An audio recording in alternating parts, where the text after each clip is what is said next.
그리고 또 당 안팎에서는요, 출마 압박을 받고 있는 인사 또 있습니다. 바로 김문수 고용노동부 장관인데요. 지난 주말 지지자들의 출마 촉구에 이어서 어제는 국민의힘 전직 국회의원들이 김 장관의 출마를 압박했습니다. 대선에 좀 나와달라는 겁니다. 직접 들어보겠습니다. 각종 부패 문제로 얼룩져 있는 민주당의 이재명 대표와 싸워 이길 수 있는 후보는 투철한 자유민주주의 이념과 풍부한 국정운영의 경륜을 갖추고도 청렴하고 서민과 애원을 함께 해온 후보라야 한다는 결론에 이르렀다. 김문수 장관이 위기의 대한민국을 구하겠다는 사명감을 가지고 대통령 선거에 출마 의지를 국민과 당원 앞에 조속히 밝힐 것을 촉구한다. 자, 김문수 장관도 아마 오늘 국무회의 끝나고 나면 사퇴하고 출마 선언을 할 가능성도 있습니다. 그 부분에 대해서도 지금 여러 보도들이 지금 나오고 있는 그런 상황이거든요. 어찌됐든 지금 저희가 말씀을 드렸던 한덕수 그리고 최경환 그리고 김문수 장관을 포함해서 18명의 사람들이 지금 국민의힘 후보로 출마하겠다 혹은 출마해달라 혹은 뭐 여러 가지 가능성에 대해서 숨기지 않고 지금 얘기를 하고 있는 그런 상황입니다. 그래서 거의 뭐 지금 일각에서는 벌떼 타선이다 이런 목소리가 지금 나오고 있는 그런 상황인데요. 자, 보시죠. 국민의힘 15룡 나서나 그러니까 적어도 15명이 지금 출마를 대기하고 있는 그런 상황이다. 이렇게 지금 얘기를 하고 있는 겁니다. 절대 강자가 없는 경선판에 후보가 난립하고 있는 양상이다. 이런 지적들이 지금 나오고 있습니다. 윤기찬 변호사님, 저 부분은 일단 흥행 차원에서는 여러 가지로 뭐 도움이 될 수는 있겠지만 다른 면에서는 또 안 좋은 그런 생각도 들기도 하지 않습니까? 그러니까 이제 나오시는 분들 각자가 경선할 때 그 경선 플레이를 어떻게 하는지가 제일 중요할 것 같고요. 네. 물론 저분들 중에 진심 대통령 선거에 임할 목적으로 나오시지 않은 분도 계실 겁니다. 내년 지방선거를 타겟팅해서 나오실 분도 계시고 또한 뭐 당대표를 생각하고 나오실 분도 계실 텐데 네. 저는 이제 우려되는 부분은 만약에 대통령을 목적으로 나오시는 분들은 크게 싸우실 일은 없을 것 같아요.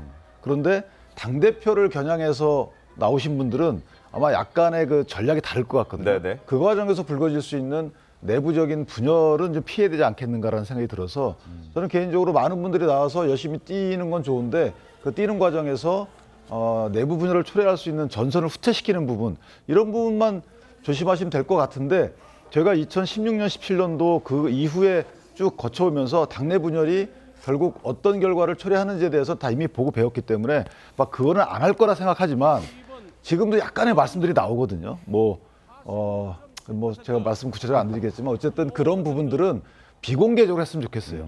당내 의원총회에서도 비공개적으로 여러 말씀을 섞는 건 좋지만 그런 여러 말씀들이 밖으로 새 나가서 당원들한테 혼란을 초래하는 이런 것 좀 없었으면 좋겠다. 그리고 마지막으로 이재명 대표가 지금 절대 강자로 군림하고 있지만 저는 개인적으로 지지율 추이 등을 볼 때 그렇게 예전 문재인 전 대통령 시절보다는 저는 약자라고 봅니다. 개인적으로 경쟁력 입장에서 보면 네. 또 하나는 국민적 시각에서 보면 반명연대가 이게 효과를 볼 수 있는 여지가 있는 것이 이재명 대표의 사법 리스크는 차치하고서라도 정책 리스크가 커요.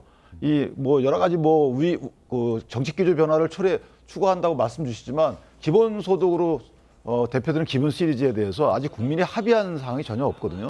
그다음에 지금 국회의 전행에 대해서 전혀 책임지고 있지 않고 네. 평가하지 않는다면 앞으로 행정부를 맡게 되면 그 전행이 이어간다는 거죠. 자, 이런 국민적 우려가 크기 때문에 저는 경선 주자들 간에 잘 합심해서 합종 연행을 통해서 뭔가 효율적인 대응을 한다 그러면 충분히 승산 있는 게임이다 이렇게 생각합니다.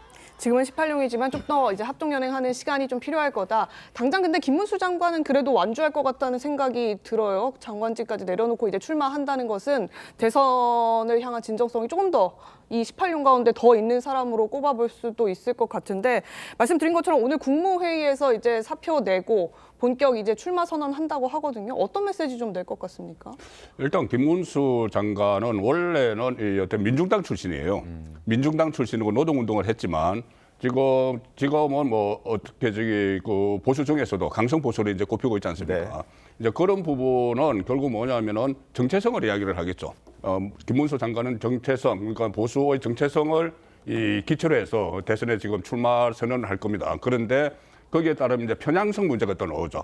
그리고 너무 또 편향됐다. 그리고 확장성이 부족하다. 이런 네. 이야기들이 나올 텐데 그 부분을 이제 극복을 하는 것이 가장 큰 이 과제가 되겠죠. 김문수 장관에게는. 그렇지만 김문수 장관도 조금 전에 말씀드렸다시피 어떤 노동 문제나 이런 데 대해서는 상당히 또 전문적인 지식이 있고 또 경륜도 국회의원도 그 3선인가 그렇게 했어요. 국회의원도 오래 했고 하기 때문에 충분히 경쟁력이 있다고 그 판단이 됩니다. 그런데 다만 이제 경선을 거쳐야 되죠. 그렇죠. 경선에서 어떤 결과가 나올지는 모르는데 조금 전에 저희들이 이야기할 때 18용, 뭐 13용 이런 이야기를 했지만 사실 8년 전에도 상당히 많이 그 출사표를 던졌어요.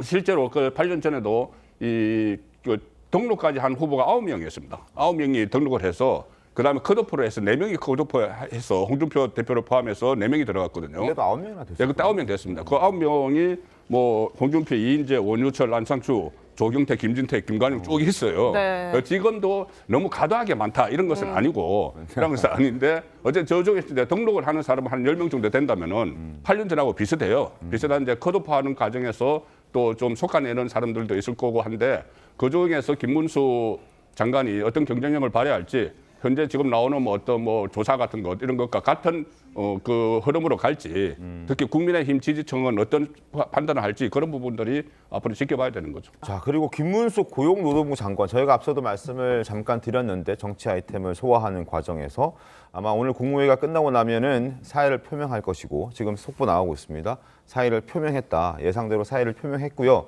그리고 이임식도 오는 15시, 그러니까 오후 3시에 세종청사에서 일단 하는 걸로 예정이 돼 있다고 합니다. 그것도 함께 전해지고 있는데 아마 대선 출마하기 위해서 이런 목소리가 지금 계속 나오는 것 같습니다. 김문수 장관 결국 출마하네요. 이렇게 네. 되면 김문수 고용노동부 장관은 일단 그 대선 후보 경선에 출마를 하는 것이 이제 확실해졌고 한덕수 총리는 아마 대선을 출마를 안 하는 쪽으로 굳힌 것 같습니다. 왜 그러냐면은 지금 헌법재판관 후보자들을 그 임명을 하는 것이 권한 바퀴라는 논란이 있었잖아요. 네. 그 대법원장도 그렇고 그런데 그것이 임명을 하기로 했지 않습니까? 이제 인사청문회를 거치고 18일 이후에 인사청문회 같은 걸 거쳐야 되지만 임명을 하기로 했다면은 대통령의 권한을 행사를 했기 때문에 그 상황에서 다시 그만두고 나서 대선 후보 경선에 출마한다는 것은 상당히 논란의 소지가 있기 때문에 일단 한덕수 총리는 출마 안 하는 걸로 그렇게 정리를 하는 것 같습니다. 한편으로는 할 도리를 다 해놓고 이제 홀가분하게 출마하는 거 아니냐 이런 그렇게 이제 생각. 출마를 하게 되면은 야당에서 네. 상당한 비판을 하겠죠.